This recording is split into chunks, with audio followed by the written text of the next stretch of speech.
lagi dengan Kak Lady hari ini. Nah, kemarin kita sudah mau memasuki di bulan yang baru ya. Nah, kemarin kita udah pakai tema yang baru kan, tentang kejujuran ya. Siapa yang masih ingat kejujuran itu apa sih? Atau mungkin anak-anak tahu nggak sih kejujuran itu apa? Nah, kejujuran itu berarti tidak boleh bohong ya. Nggak boleh bohong sama mama, nggak boleh bohong sama papa ya.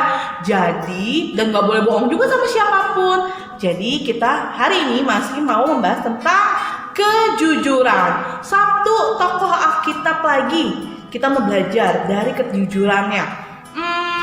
Kira-kira siapa kali ya? Nah, kali ini mau cerita tentang Kain dan Habel. Siapa? Kain dan Habel. Kita sih belajarnya bukan karena kejujurannya ya, tapi kita belajar kalau kita nggak boleh jadi orang yang tidak jujur. Nah, seperti si Kain. Siapa yang tahu tentang Kain dan Habel? Kain dan Habel itu siapa sih anak-anak? Ada yang tahu nggak Kain dan Habel itu siapa? Nah, anak kalau belum tahu atau masih ada yang kakak aku lupa. Nah, sekarang Kak Lady mau bicara tentang Kain dan Habel ya. Kain dan Habel adalah dua orang anak dari Bapak Adam dan Ibu Hawa. Bapak Adam dan Ibu Hawa. Bapak Adam dan Ibu Hawa mempunyai dua orang anak laki-laki yang bernama Kain si kakak, Habel si adik. Sekali lagi, Kain si kakak, Habel si adik. Nah, Kain itu bekerja sebagai petani, sedangkan Habel bekerja sebagai penggembala domba. Wah, anak-anak tahu kan petani itu yang seperti apa? Kerjanya di kebun, mencangkul, cangkul yang dalam. Nah, itu pekerjaan petani. Nah, lalu pekerjaannya sebagai penggembala domba, dia pasti merawat domba-domba ya. Merawat domba-domba.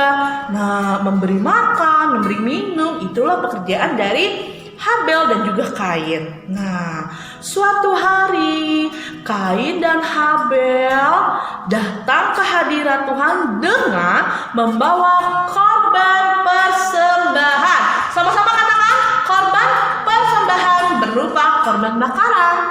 Nah, anak-anak juga ya. Anak-anak kalau datang ke hadirat Tuhan pasti membawa hal-hal yang lebih baik. Contohnya, berdoanya gak main-main. Memuji Tuhannya tidak main-main. Jadi kalau main-main tuh seperti memuji Tuhan.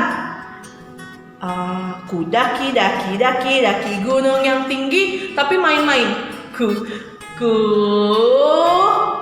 renang. Wah, atau ku lari. Terus dia malah bercanda. Atau mungkin lagi nyanyi, ku sembah kudus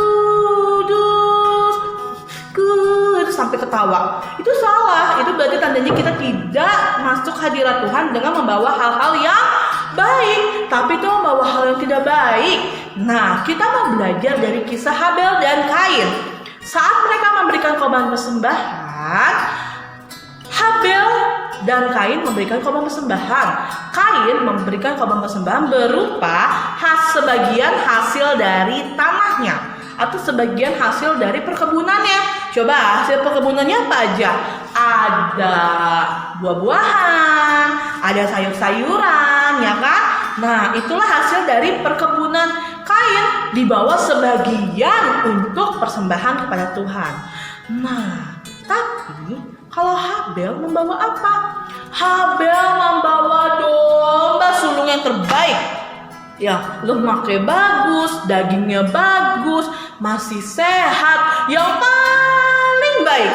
Karena sebenarnya kan Habel kan banyak tuh domba-dombanya, ya kan? Setelah dia banyak domba-dombanya, pastinya dia memilih yang paling baik. Dan Tuhan tahu bahwa itu yang dipilih Habel adalah persembahan yang paling baik. Nah, pada saat mereka membawa korban persembahannya, ternyata yang diterima Tuhan hanya persembahan dari Habel. Yang diterima Tuhan persembahan dari siapa?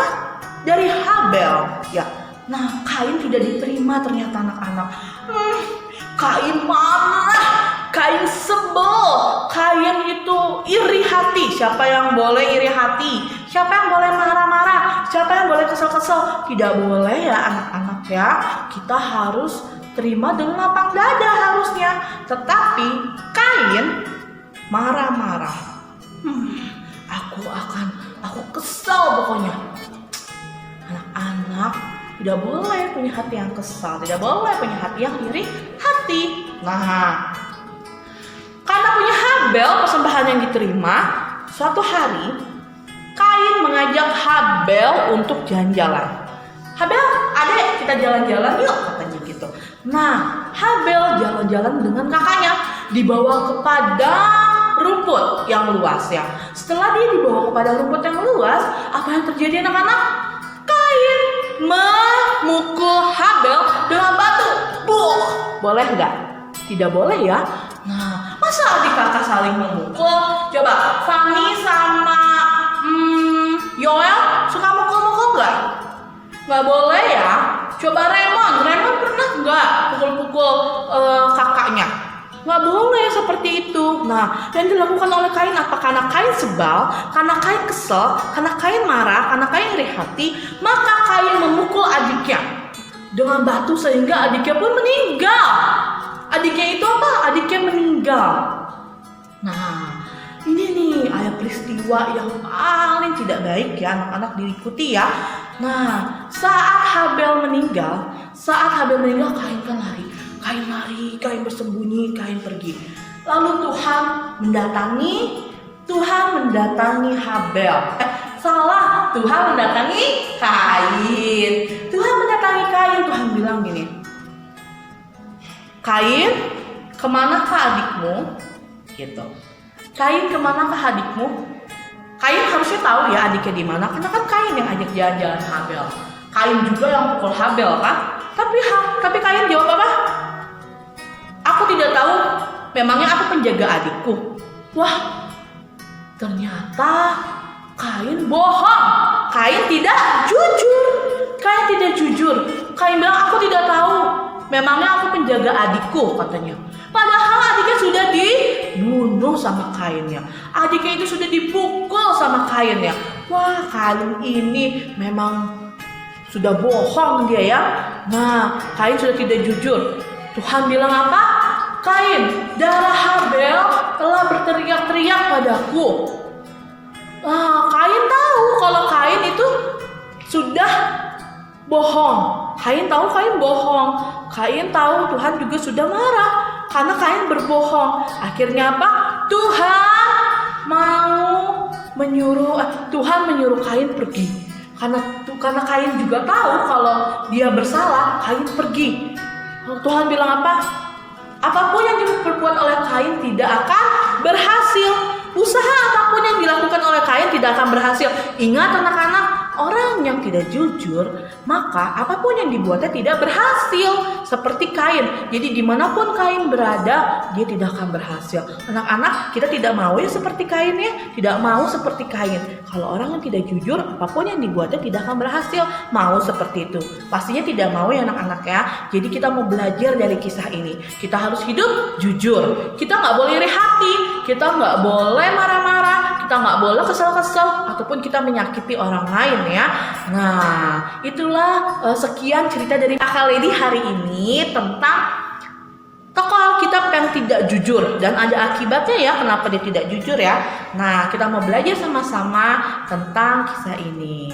Yuk anak-anak, yuk sebelum kita menyelesaikan hari ini, kita mau berdoa dulu ya. Tutup matanya, lipat tangan, kita mau berdoa. Tuhan Yesus yang baik, terima kasih untuk hari ini ya Bapa. Kalau kami semua sudah mendengarkan kebenaran firman-Mu, kami belajar lagi Tuhan tentang kebenaran firman-Mu, tentang ketidakjujuran dan juga kejujuran. Kami tidak mau menjadi anak-anak yang tidak jujur Tuhan, tapi kami mau menjadi anak-anak yang jujur.